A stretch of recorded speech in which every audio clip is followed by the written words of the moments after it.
Well, happy Friday. It's a beautiful day to be alive.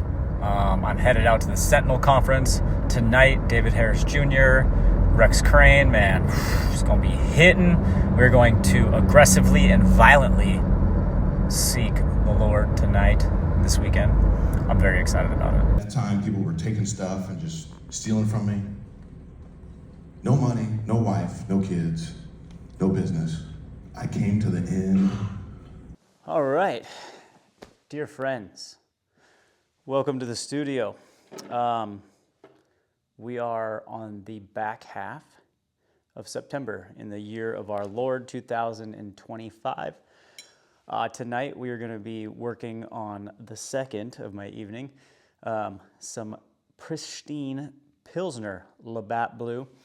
I recently had a conversation with some coworkers. We were talking about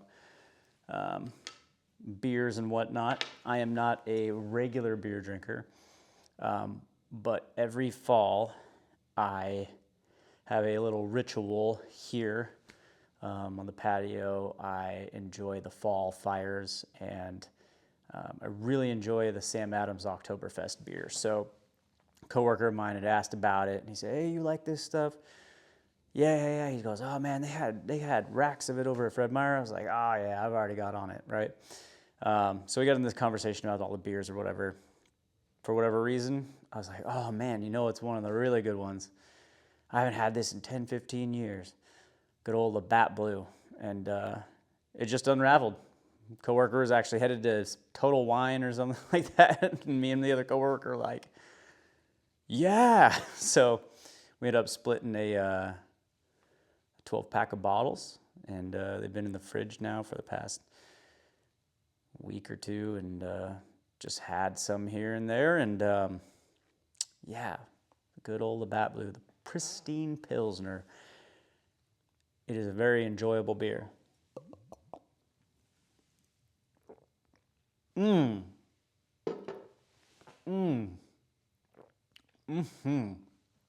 That is delicious. So tonight, had a beautiful dinner with my family. Sat down, had some spaghetti. My wife made some spaghetti with the addition of some white loaf bread. King Arthur's, the easiest loaf of bread you will ever make recipe. Highly recommend. I picked up some of that stuff not too long ago. I was thinking about making some biscuits and gravy, and I said, "Oh man, they got a white bread recipe? Let's go." First shot, and I mean, my wife, my daughter, my coworker even took some to work, and everybody was just like, "Yo, this hit." So 10 out of 10 recommendation. Get yourself some King Arthur's. It's in the blue bag. It's just the regular flour. And make yourself the easiest loaf of bread you'll ever make. Recipe you can find online, or I'll even probably put it in the description below on here for you to go find. They got videos, resources, everything. It's great. Speaking of, another plug to King Arthur. I'm just doing work for the Arthur brand out here. They got a really cool podcast on iTunes all about baking. Yeah, go check that out. That's a really good one.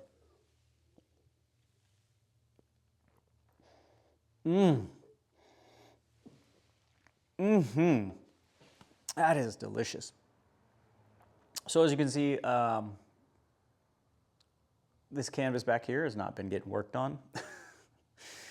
Not much of any art's been getting done in here, and I'm okay with that.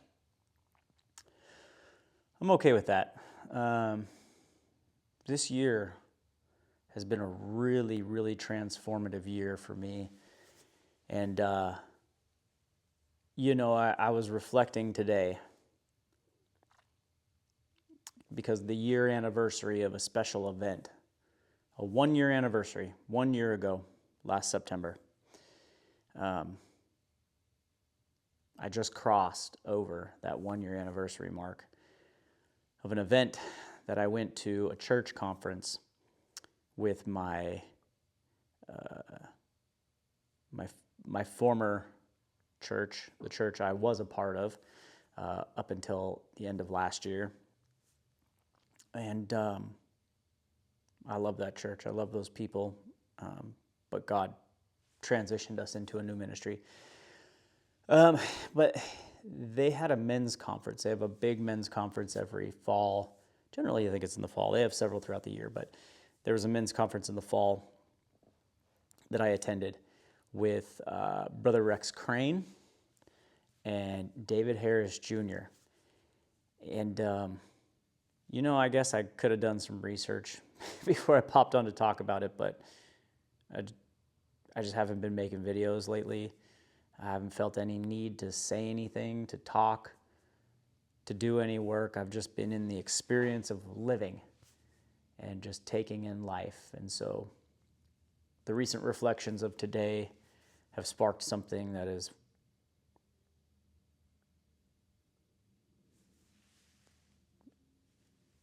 brought me to speak again, I guess.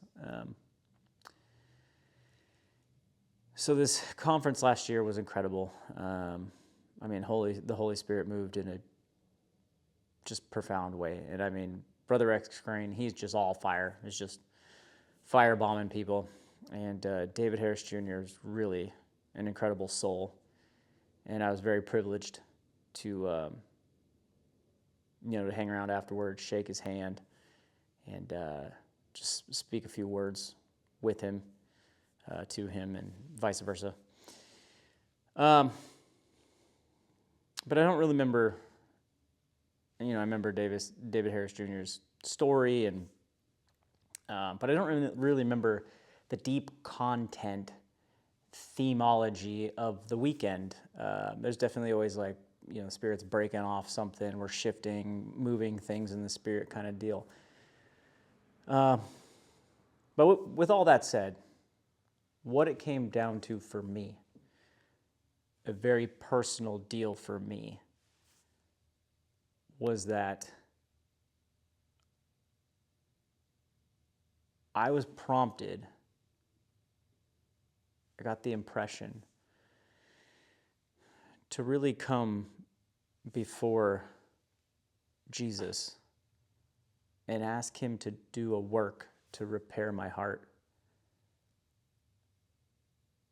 I had gone through some things earlier in the year, in 2024, I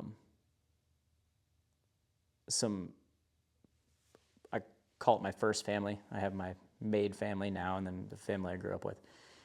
I went through some very challenging issues within my first family unit, and it forced me to face some things about my life and how those things within me connected to that family, and the effect it had on me. So I'd been struggling with some of that stuff, and then these other things, and I've just reached a point in my faith journey where I've had kind of enough education, enough wisdom, and maturity, I guess, is a good word. A little bit of maturity in understanding some of the operations of faith and things like that, where I can kind of discern things. With that, I knew that the reflections that I was seeing in the outer world around me were a reflection of things that were going on inside of me, and that I wasn't going to fight that. I needed to have something happen in here in order to reflect something new going on out here. And I really gave my heart over to that at the conference, and I set that intention. And a really cool thing happened at the end of that conference. One of the pastors got up there and he said, "Man, we got something out here right outside these doors to the left in the hall. We've got all sorts of kitchenware. We've got plates, we've got coffee cups, we got mugs, we got, all this porcelain, clayware, stuff like that." He said, "What we're going to do in the Spirit," because this is a symbolic, this is a spiritual symbol move. We're going to go out here. We got Sharpies, big markers. We're going to write. You can write your name. You can write the thing that you're contending with, for, you're contending for, you're working with the Lord on, your intention, whatever. You can write it on that porcelainware. And we're going to go out there, men. We're going to go into the courtyard on the side, and we are going to huck these things against the side of this building, against the big old cinder block wall. And we're going to chuck it as hard as you can and just shatter that. And when you do, we're going to break something off in the Spirit. You're going to break those shackles, those chains, and something new is going to flow into your life.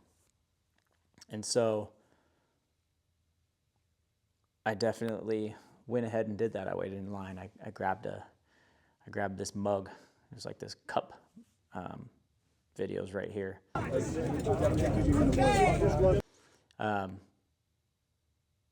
And I don't even remember what I wrote on it. Maybe I'll see it in the video here when I add it. But inside of me, I knew what I was contending for. I needed Jesus to do a work in my heart, a repair work, a work to repair my heart, because there was a lot of hurt. And a lot of times when we experience hurt, and you see this with children very, very easily, but adults reflect this all the time, is this expression of anger. And anger is just the natural evolution an expression of deep hurt inside of the human heart. And I didn't want to carry that with me. I didn't want to carry that. I didn't want to move into the future with that thing. And so that was my mission. And I went outside and I just filmed that little video on the phone. And then I walked over and I just sent it. And that thing shattered. And after that, I didn't say a word to anybody. I just walked out and I got in the car and I drove an hour home in the dark. And I think I maybe went to maybe 2 more services at the church, and God moved us out like that. And the really interesting thing about that is this was a move that my wife led, which was very interesting, but I trusted the Lord in it, and I didn't argue, and I fully embraced it, and I said, okay, if this is where the Lord is leading our family, then I will roll with it, and I will lead this family in this church. And we've been a part of that church now for,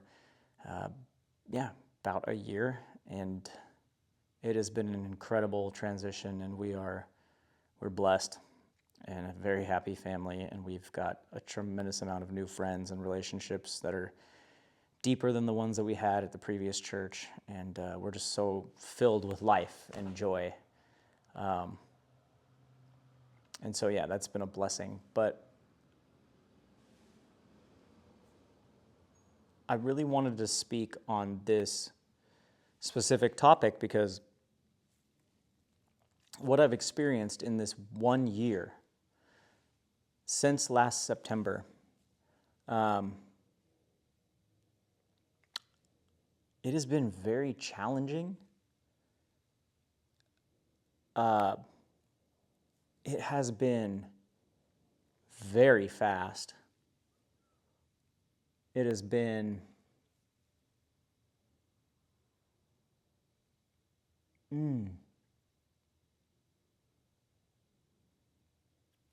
it's been interesting. So where I was when I went into this, like I mentioned, I had some previous unravelings with my first family that weren't just a one-off.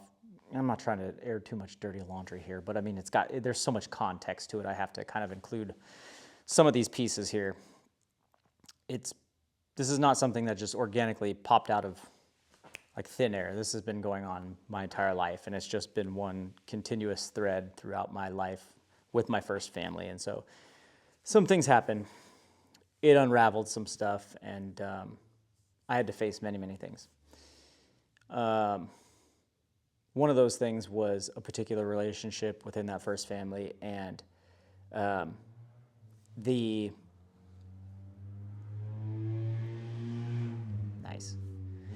the effects of that, the effects that came from the nature of that relationship in that first family was, as I've come to learn through all my years of therapy and growth and study, it was, I mean, you can call it narcissistic abuse, but I've experienced the results, the fruit of that in my life. I really had some challenges as a kid working through all that frustration. But as an adult, I've seen the reflections of it in different ways. And I didn't have to face the abuser, so to speak, or the person that was part of that relationship. What I had to face, and this was all, not all, but a lot of the work was through the work of Dr. Jerry Wise, who has a phenomenal YouTube channel. I'll also link that here, but Dr. Jerry Wise talks a lot about it isn't so much getting the person out of the family, it's getting the family out of you. So all of these messed up, enmeshed family issues were alive and well inside of me. And I had to face a lot of that history, and I had to face some things that were really, really uncomfortable. So the first thing that happened, and I didn't see this coming, and I almost didn't even think it was connected until time began to move on. But one day, so conference was mid-September. It was early November, maybe a month and a half, barely a month and a half. This thing's new. The Lord, literally, I'm at work, working, and God spoke to me and said, you need to go to this very specific place. And in my head, I'm like, it's the middle of a work week, like, okay, like I'm trying to plan this thing out. And I got home from work that night, and I just told my wife, I said, hey, the Lord spoke to me today, and he said, I got to do this. I got to go here. And she was like, oh, interesting, And I said, I'm going to take the day off tomorrow. I think I'm just going to go up in the morning. And it was election day, November 5th of all days. November 5th of last year, election day. But I kind of shut my phone off for the day. And I woke up early, and I drove up there. It's about a 2.5 hour drive from my house here.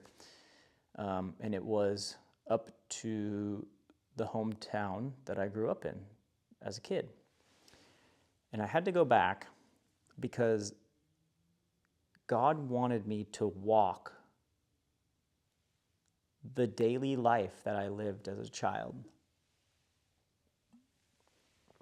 Because he wanted me to see life inside of here, inside of my heart. He wanted me to see it not through the eyes of an adult. He wanted me to see it through my eyes of being a child again. And the first place I went to, it's this 1,000-foot outcrop. It's a little mountain. And it overlooks the island that I grew up on. I mean, you can see all the way south out to, I mean, you can't really make it's got to be a really clear day to make out Seattle, but I mean, you can see out and through the strait towards the Pacific Ocean. I mean, you can see all the Cascade Mountains. I mean, it's this massive, massive, beautiful view. And they had a big windstorm. We had a big windstorm out here in the Northwest the night before, and I drove out there. And I mean, this road going up to this mountain, it's a one-lane kind of like deal, and it's like steep and chunky, and I'm running over like limbs, and I was like, man, I don't even know if I'm gonna get up here. I got up there. Nobody's on that mountain. No one's up there yet. And I get out of the car and I head over toward this outcrop, like this rocky outcrop that it just opens up and it just looks over everything, all of God's creation. And I make my way and I kind of get out there, and it's a mostly cloudy morning. The storm has passed from the night before and the day before, 2 days before, the day before that, and it's like we're on the back end of this storm. And I'm standing there. It's probably 8 something in the morning. And then all of a sudden, it's like the clouds break and the light just hit me. And I just stood there, like just taking it. And it was like, all right, you're here, Lord, like, do a work, I'm here. I listen to you. I'm obeying you. You got something, and I'm here. Do a work. And over the next hour and a half, I stood on that mountain. And I just took in memories from my childhood. That was a mountain. To this day, there's a lot of people that go up there and they do a lot of bouldering. These large rocky outcrops, guys like to rock climb. And my dad was into mountaineering and rock climbing when I was a kid, and he used to take me up there and we'd do a lot of climbing. And so I had these different visions of my dad and me up there, and God spoke to me and showed me different things. Showed me memories, showed me experiences with him, showed me how I felt, memories of different experiences. And it was just a powerful, powerful time of God working in me. So, I mean, I could keep going into this and it just keep going on forever, but I got done with the mountain. I headed into town. I got breakfast at this diner. One of my favorite diners, unfortunately, isn't there anymore, but it was just reflections of my past. Americana. It's an old Navy restaurant. Squadrons, posters, just as traditional Americana as you can get. And I was the only one. Came in there, spoke to the man who owned the restaurant, and he was in there just making breakfast. Made some coffee, sat and talked to him. Just a real good reminder of my youth. And then I went about my day. And what it looked like was walking through my daily life as a child. Waking up in the morning, driving across town, following the roads. Maybe went to my daycare, drove past where I went to daycare. Drove past my schools that I went to as a child, my elementary and my middle school. Went over towards the parks where I played soccer. I mean, went through these daily life situations, and I had this tremendous awakening of the different emotional relationships and codependency and all this enmeshment stuff. And it was very, very similar. What I experienced and what I actually went through was almost an organic expression of a healing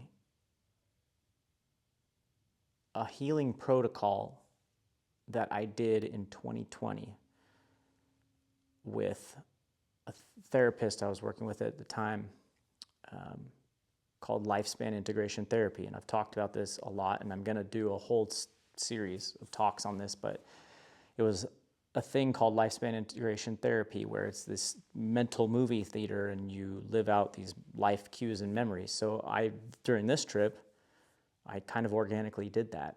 And I walked through these memories, and it brought up all these old emotions that I had forgotten I experienced, and the tremendous heaviness of this loneliness I felt as a child, and pain and all this. And it was just this extraordinarily profound day, and I journaled and I wrote it down and I faced it, and God did this work, and I felt like I could cry and release these things that were bottled up in me for 30 years or more, right? And so I went home that night and I moved forward. Went through the holiday season, got into the new year, did some early travel, February with the family, and began to move into spring, and something been urging me. It wasn't even urging. It's like I began to experience these series of sheddings.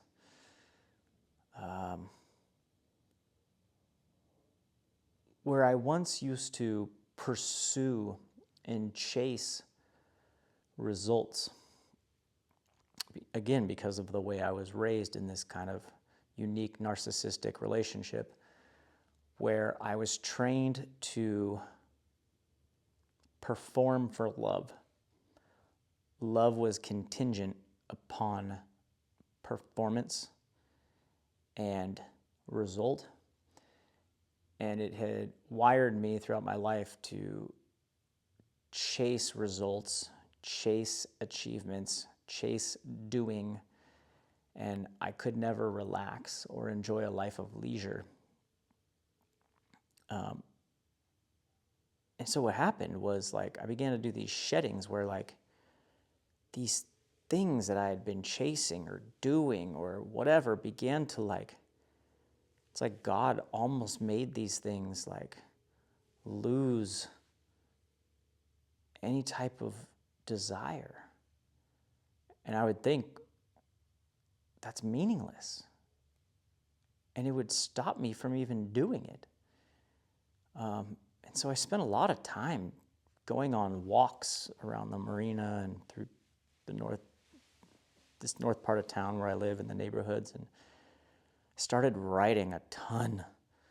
And I mean, I blew through like a journal book and a half, like just writing over the course of spring and all the way into summer. And it's really what this whole experience has felt like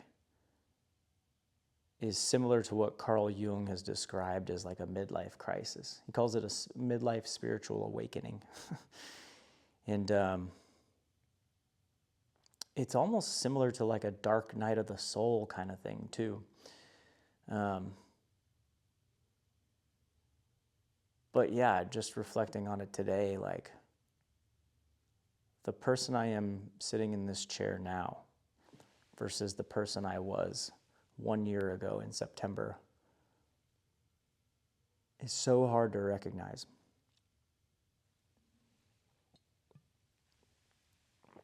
Because these things that have been pruned, sheared off, thrown into the fire. It was like the chaff of the wheat that the Lord speaks about in Scripture.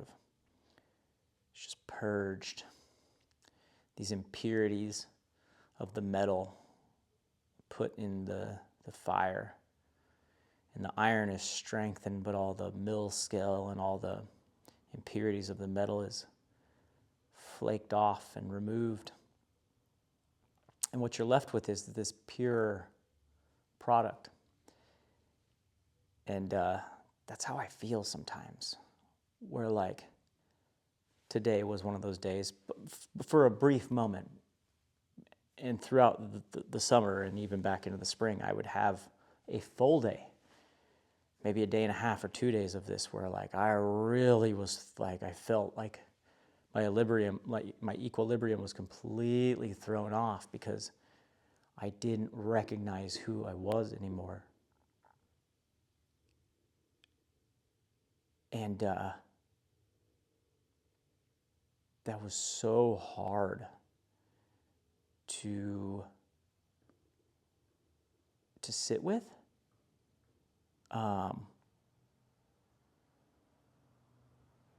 It's like when you grow up in chaos, or for example, guys that go to war and, you know, a firefight stops and it's just silent. It's like all that chaos, like you just have this adrenaline dump and now you're trying to like, it's like, it takes a while to kind of like relax and let go. And that's what I've felt like a lot of the time this last year, is that you're so wired to look back for chaos when you've grown up in these emotionally dysfunctional and chaotic situations and relationships. You're wired to look for chaos, and then when it's removed and there's nothing but peace, it's unnerving. And so I've been out of it now for a while, and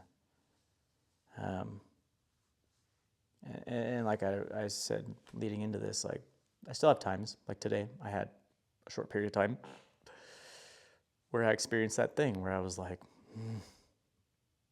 I feel hollow, I feel empty, but I feel like I have a desire. What am I looking for? And the Lord showed me something. It was like, He's beginning to, after a year, and this is just now starting to happen,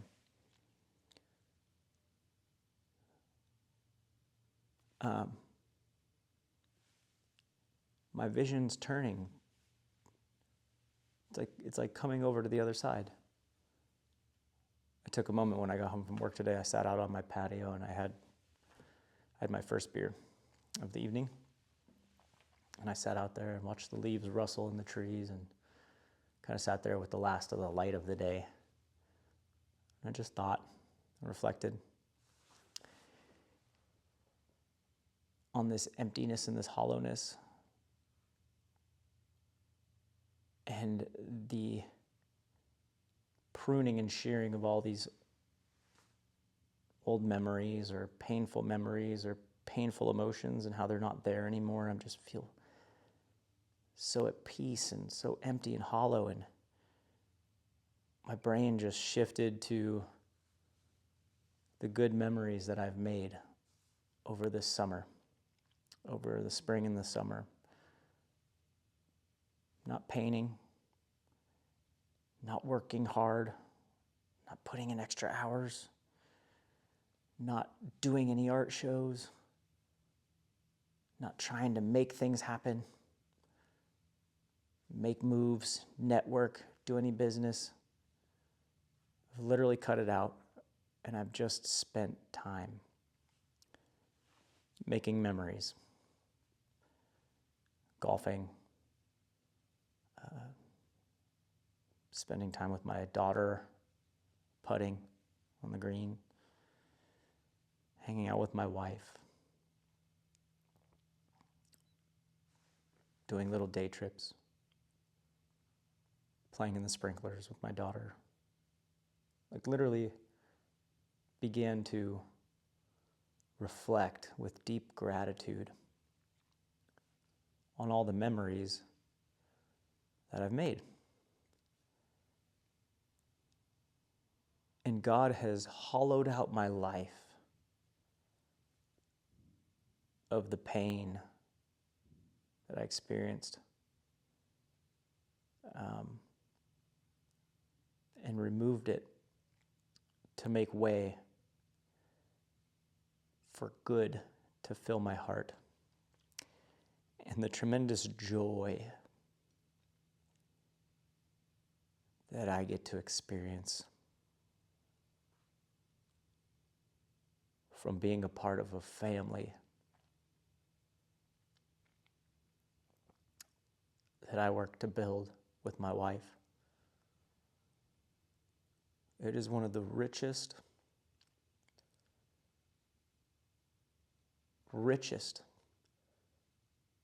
emotional feelings I have ever felt in my life. And I'm so blessed. And 1 year ago, when I felt that hurt and that pain that I had to navigate through with my first family, to sitting here today filled with the memories and experiences that I've been a part of and helped to create with my current family, my wife and my daughter.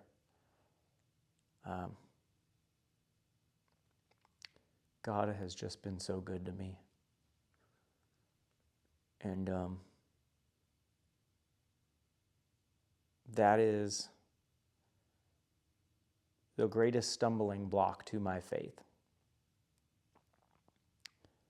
And I will probably talk about that in another video, but the greatest stumbling block to my faith is grace. And it is my inability still, I'm working at it, my inability still to comprehend and accept, embrace the love that God has for me and the way He showed it through the life and the sacrifice of Jesus. It is just too much. But yeah, 1 year later, and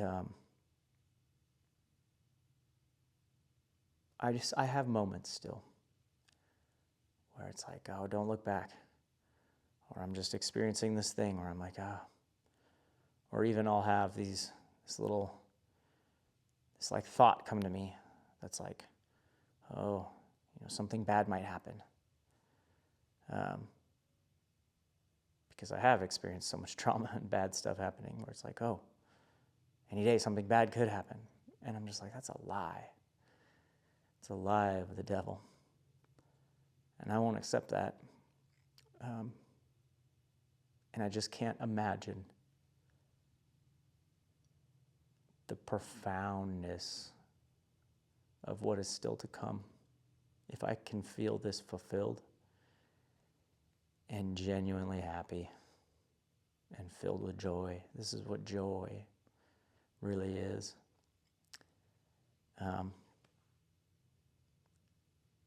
And so, yeah, I'm in a place where I'm still practicing this new version of me.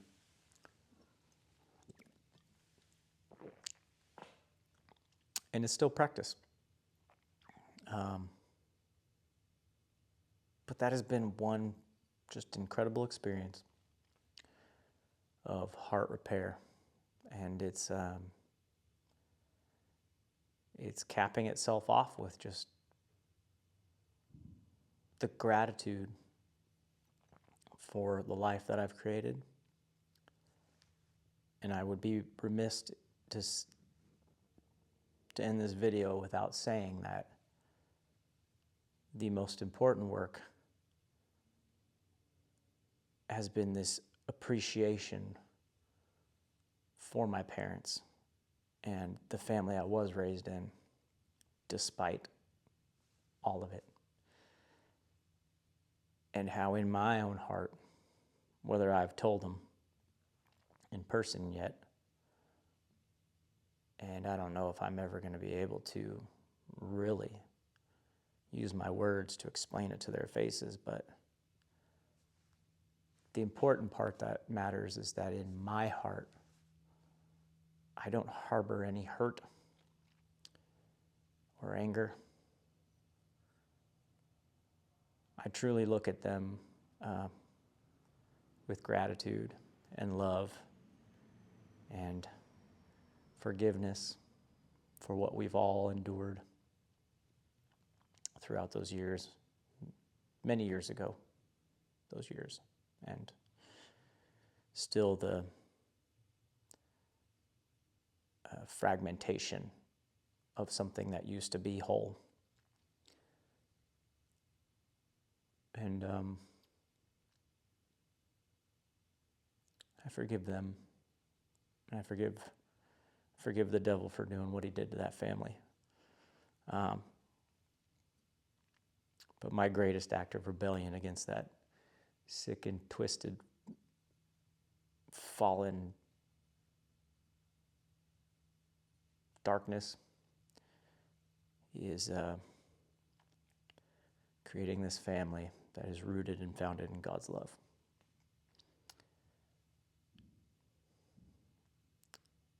So with that, that is my 1-year testimony. And if I can leave you with anything, press into God. Pray. Seek Him viciously. And find a good woman and have babies. Give your life to that family and to your God. It's the most meaningful thing that I've ever experienced in my life. And so till next time, love you all, and happy beginning of fall. We'll talk to you soon.